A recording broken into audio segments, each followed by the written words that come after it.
పిన్గా సింగరేణిలో ఏదైతే 6,000 కోట్ల కుంభకోణాలు చేసినారని మేము బయట పెట్టినామో దాని తర్వాత మాతో పాటు CPI communist party of India కలిసి వచ్చి మాకు చెన్నూరు నియోజకవర్గంలో క్యాతన్పల్లి మున్సిపాలిటీలో మాతో పాటు కలిసి ప్రచారంలో పాల్గొనడమే కాకుండా సీతారాములు గారు ఈరోజు ఆ మున్సిపాలిటీ కూడా మేము గెలుచుకున్నాం. అంటే సింగరేణి ప్రాంతంలో సింగరేణిలో జరుగుతున్న దోపిడీ ఏదైతే ఉన్నదో ఈ దోపిడీలో ముఖ్యంగా కాంగ్రెస్ బీజేపీ కలిసి పనిచేస్తూ ఉన్నాయి కాబట్టి వారిని నిరోధించడానికి సిపిఐ కలిసి వస్తే వారిని కూడా కలుపుకున్నాం. ఇక్కడికి వచ్చే ముందు మిత్రులు కొత్తగూడెం శాసనసభ్యులు రాష్ట్ర సిపిఐ సెక్రటరీ సాంబశివరావు గారితో కూడా నేను మాట్లాడాను. కొత్తగూడెంలో కూడా ఈరోజు హంగ్ వచ్చింది. అక్కడ కూడా సిపిఐకి 25 ఏదో వచ్చినట్టున్నాయి, మాకు 9ో 10ో వచ్చినట్టున్నాయి. కాబట్టి నేను వారికైతే ఓపెన్ ఆఫర్ ఇచ్చినాను. సింగరేణిలో జరుగుతున్న కుంభకోణాలు, సింగరేణిలో జరుగుతున్న దుర్మార్గాలు, అరాచకాలకు అడ్డుకట్ట వేయాలి అంటే డెఫినెట్గా మేము మీతో కలిసి వస్తాము. కాంగ్రెస్ బీజేపీని అడ్డుకోవాల్సిన అవసరం ఉంది. ఎందుకంటే ఈ రెండు చోట్ల కూడా అక్కడ 51% వాటా సింగరేణిలో రాష్ట్ర ప్రభుత్వానికి ఉంది, కాంగ్రెస్ ప్రభుత్వం ఇక్కడ ఉన్నది. 49% వాటా కేంద్ర ప్రభుత్వానికి ఉంది, బీజేపీకి అందులో భాగస్వామ్యం ఉంది. ఇన్ని అక్రమాలు జరుగుతున్నాయని చెప్పి మేము గొంతెత్తి ధర్నాలు చేసి క్షేత్రంలో ఘోషించి ప్రెస్ మీట్లు పెట్టి గవర్నర్ని కలిసి ఇంత హంగామా చేస్తే మరి ఇంతవరకు అటు కాంగ్రెస్ చప్పుడు చేయదు, ఇటు బీజేపీ చప్పుడు చేయదు. అందుకే మిత్రులు సిపిఐ రాష్ట్ర సెక్రటరీ మరి సాంబశివరావు గారికి నేను ఫోన్ చేసి చెప్పాను, మీరు కనుక తీసుకోవాలనుకుంటే కొత్తగూడెం కార్పొరేషన్ మీరు తీసుకోండి, మేము మద్దతు ఇస్తాం ఓపెన్గా అని చెప్పి కూడా వారికి చెప్పడం జరిగింది. ప్యూర్లీ ఒకటే ఉద్దేశం, సింగరేణిలో జరుగుతున్న దోపిడీని సింగరేణి కేంద్రంగా ఉన్న కొత్తగూడెంలో తప్పకుండా అక్కడ మరి కాంగ్రెస్ బీజేపీని ఎండగట్టాలన్న ఉద్దేశంతోనే ఈ ఆఫర్ కూడా మేము ఇచ్చాము. అట్లా కలిసి వచ్చే లౌకిక పార్టీలు ఉంటాయి, చాలా రకరకాల కాంబినేషన్స్ ఉంటాయి. ఇవన్నీ కూడా చూసిన తర్వాత మేమైతే డెఫినెట్గా గట్టిగా పోరాడినాము. గట్టిగా క్షేత్రస్థాయిలో మా నాయకులు మా కార్యకర్తలు కూడా బలంగా కొట్లాడారు. మంచి భవిష్యత్తు ఉంది అనడానికి. అట్లాగే ఈరోజు మరి ప్రధాన ప్రత్యామ్నాయం ప్రధాన ప్రతిపక్షమే. ఈ రాష్ట్రంలో కాంగ్రెస్తో పోరాడగలిగిన శక్తి, కాంగ్రెస్ను గద్దెదించే శక్తి, బీజేపీని నిరోధించే శక్తి ఖచ్చితంగా బీఆర్ఎస్కు మాత్రమే ఉంది అని మొన్న పల్లెల్లో జరిగిన ఎన్నికలు, ఇవాళ పట్టణంలో జరిగిన ఎన్నికలు తేల్చి చెప్పాయి. పల్లెల్లో 4,000 పైచిలకు సర్పంచులు గెలిపించారు ప్రజలు.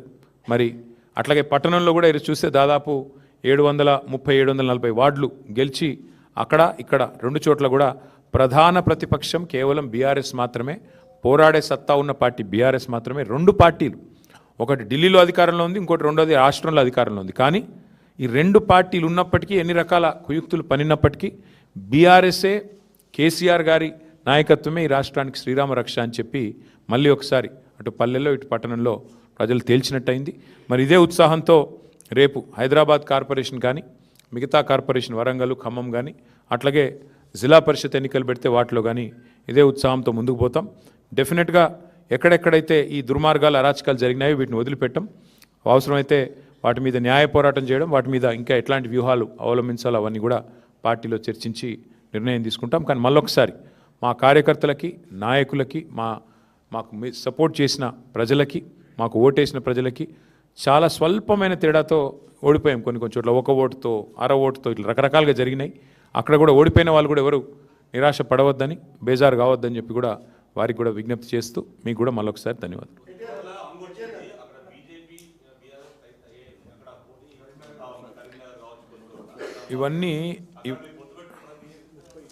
ఇవన్నీ బ్రదర్, ఇవన్నీ ఒక దగ్గర లేట్ల పరిస్థితి దాదాపు 30 చోట్ల ఉంది. కావాలంటే లిస్ట్ చదవమంటే చదువుతాయి, నా దగ్గర ఉంది. ఎక్కడెక్కడ హంగు ఉన్నది అనే దానికి ఇగో చదువుతా నేను. జనగామ, మేబ్బాదు, కేసముద్రము, వర్ధన్నపేట, గద్వాల, అల్లంపూరు, దేవరకద్ర, ఇగో మొత్తం 30 లిస్ట్ ఉంది. దీన్ని బట్టి ఏమర్థమవుతుంది నీకు? మేము ఆల్రెడీ స్పష్టంగా గెలిచింది దాదాపు ఒక 15-16 ఉన్నాయి. అవి కాకుండా 30 హంగు ఉన్నాయి. అంటే రాష్ట్రంలో 117 చోట్ల ఎన్నికలు జరిగితే 30 హంగు ఉన్నాయి, 15 మేము గెలిచినాం. అంటే 46 ఓనికి వాళ్ళు గెలిచిందని.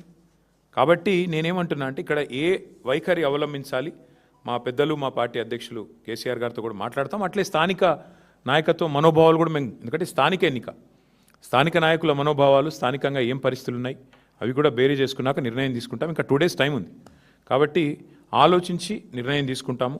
ఇప్పుడు నేను ఓపెన్గా చెప్పాను, కొత్తగూడెంలో కాంగ్రెస్, బీజేపీ రెండు కలిసి సింగరేణికి అన్యాయం చేస్తున్నాయి. ఇందులో వేరే ఉద్దేశం ఏం లేదు, మాకు రాజకీయపరమైన ఉద్దేశం, ఎజెండా ఏం లేదు. సింగరేణిని రెండు జాతీయ పార్టీలు గొంతు కోస్తున్నాయి. ఇవాళ కాంగ్రెస్ దోపిడీ చేస్తుంటే బీజేపీ ఎందుకు మౌనంగా ఉంటుందని మేము అడుగుతున్నాము. ఆధారాలతో ఆధార సహితంగా మేము స్పష్టంగా కుంభకోణం జరిగిందని బయటపెడితే ఎందుకు బీజేపీ ఉపేక్షిస్తున్నది? ఎందుకు రేవంత్ రెడ్డిని కాపాడుతున్నది? రేవంత్ రెడ్డి బావమరిదే కింగ్ పిన్గా ఇంత పెద్ద కుంభకోణం నడుస్తుంటే భారతీయ జనతా పార్టీ ప్రభుత్వం ఎందుకు అడ్డుకుంటున్నది? ఎందుకు అడ్డుకోలేకపోతున్నది? ఎందుకు కాపాడుతున్నది కాంగ్రెస్ అరాచకాలని అనేది మా ప్రధాన ప్రశ్న. అందుకే సిపిఐ నాయకత్వానికి నేను అందుకే ఓపెన్గా చెప్తా ఉన్నా, ఇలాంటి ప్రత్యేకమైన పరిస్థితులు ఉంటాయి అక్కడక్కడ. దాన్ని బట్టి మరి మా పెద్దలతో చర్చించి పార్టీలో చర్చించిన తర్వాత స్థానిక నాయకత్వ మనోభావాలు దృష్టిలో పెట్టుకుని నిర్ణయం తీసుకుంటాం.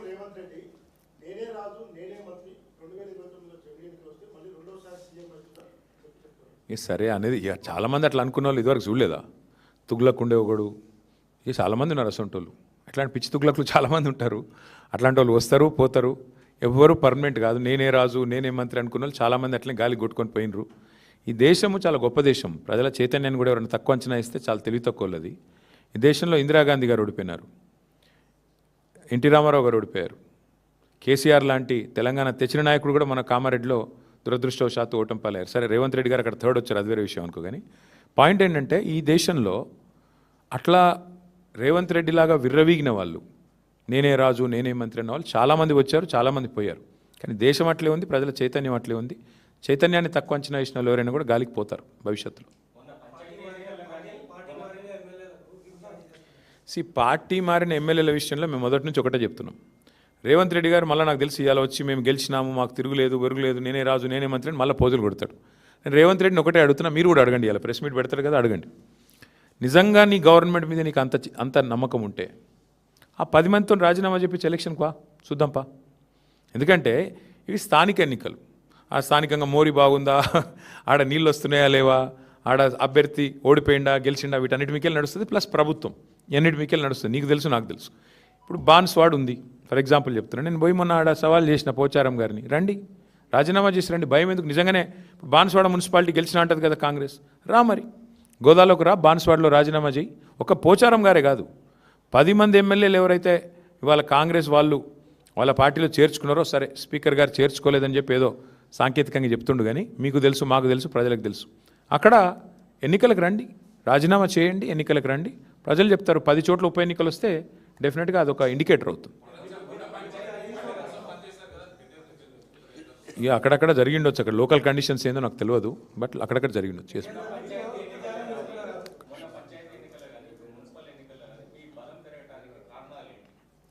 ఒకటి, ప్రధాన ప్రతిపక్షంగా మేము సఫలమయ్యామని భావిస్తూ ఉన్నాం. ప్రజల ఇష్యూస్ మేము ఎత్తుకున్నాం. 6 గ్యారంటీల అమలు వైఫల్యం, 420 హామీల అమలు వైఫల్యం, బలహీన వర్గాలకు ఈ ప్రభుత్వం చేసిన మోసాన్ని ఎండగట్టడంలో, మైనారిటీలకు ఈ ప్రభుత్వం చేస్తున్న అన్యాయాన్ని ఎండగట్టడంలో, దళిత గిరిజనులకు ఈ ప్రభుత్వం ఇచ్చిన హామీలు ఎగ్గొట్టిన విషయంలో కానీ, మహిళల విషయంలో కానీ, యువకుల విషయంలో కానీ, ప్రతి విషయంలో అందరికంటే యాక్టివ్గా అగ్రెసివ్గా ముంగటున్నది బీఆర్ఎస్ పార్టీ, కేసీఆర్ గారి నాయకత్వం. కాబట్టి సహజంగానే మా కోసం కొట్లాడుతున్న వాళ్ళు అనే భావన ఉన్నప్పుడు ప్రజలు కూడా మాకే మద్దతు ఇస్తారు. ఇంకోటి, ఇప్పుడు 2 ఏళ్ళకే ఇట్లుందంటే, ఇప్పుడే నేను మీకు చెప్పిన బ్రదర్, మళ్ళొకసారి చెప్తా ఉన్నా, 2020లో అంటే సరిగ్గా అప్పుడు మాకు కూడా ఎలక్షన్కి ఇంకా 3 ఏళ్ళు దూరం ఉండే.